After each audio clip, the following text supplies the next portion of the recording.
Hello folks, hope you're all doing well. Welcome to the What Seeds to Sow in June video, and I can't quite believe it's that time of the year already.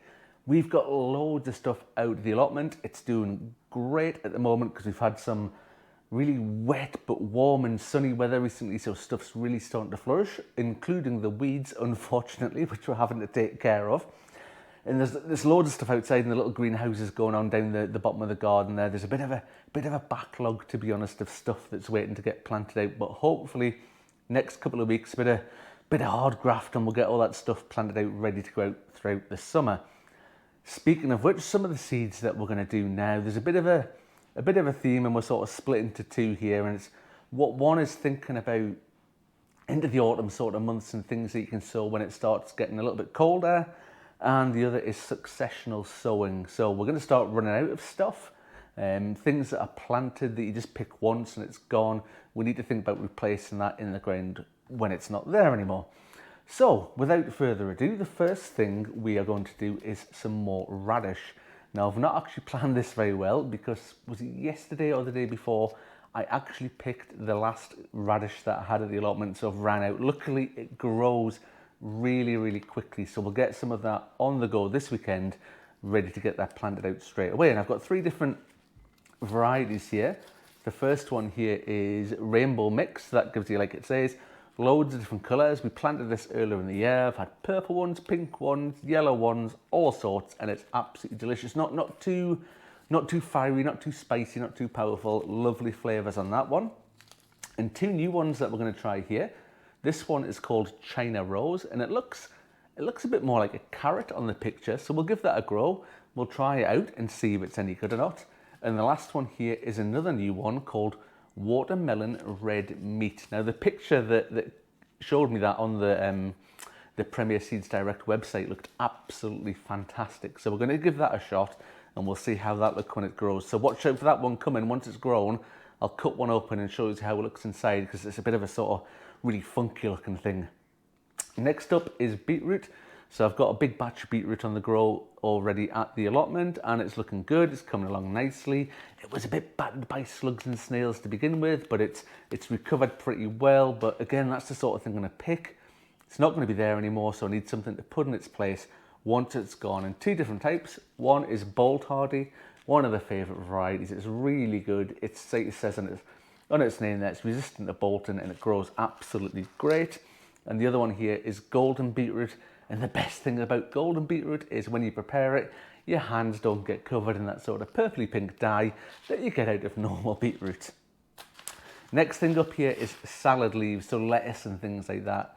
A lot of the lettuce that we grow is pick and come again. So you pick some of the outer leaves and it just keeps coming and coming. But others are sort of the ones that bunch up and you pick the whole lettuce and then it's gone. So some of that's going to get replaced. One of our favourites, Little Gem. We've always got Little Gem on the go, so we'll be replacing them. This one that was recommended to us again, that's called Canasta. And that's a really tasty one, a mixed sort of red and green kind of leaf. So we'll be getting some of them on the go. Lolo Rossa, this grows, this is absolutely prolific when it grows. It grows loads there and it grows dead quick, and these go really big, really quick. So that's a great one to get on the go if you're after something that's really sort of quick cropping. And last but not least is the one again that we got all the way from America, is the Cosmic Crimson Mix. And it grows in loads of sort of like funky different colors. So when you grow a few of them together, it looks really nice, really sort of picturesque when you've got them grown together there. You've got the greens and the reds and the speckled leaves, and it's all mixed up and it looks absolutely brilliant. Next up on our list is some spring onions. These ones here are called White Lisbon, which are one of the popular ones, and the other popular type is one called Ishikura. Both are absolutely brilliant. It's getting to about the last sort of time for sowing spring onions directly, about when you're going to be able to crop them. I might be able to stretch it out a little bit if I put some of them in the greenhouse, in the polytunnel, not the greenhouses. We'll put them in the polytunnel, and it'll stretch the season out a little bit. But yeah, you're about at the end of time when you can be sowing spring onions directly. And a couple here for the ones I mentioned earlier on about thinking about starting to move into autumn in a few months' time there. So we're going to get some more kale on the go. Kale, from my experience, is absolutely indestructible. It's great. This one here is called Midnight Sun. It's got a really nice sort of red veined kind of leaf and it's really, really delicious. And the other one here is we're going to get some carrots on the go. And this here is Autumn King 2. Any of the Autumn King varieties are really good for growing into sort of September, October, November sort of time. I think I'm going to do these ones in buckets, so grow them in the 30-litre buckets. And then if it does start getting too cold, if we get any frost forecast or anything like that, I can just pick the buckets up and move them under cover.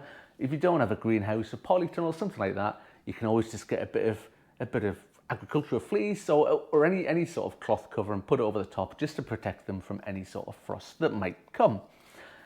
Anyway, that's this month's list done. If you'd like to keep up to date with what we're doing or see how these things grow, please think about subscribing. You just have to click the button below, absolutely free, doesn't cost you anything, and that's you signed up.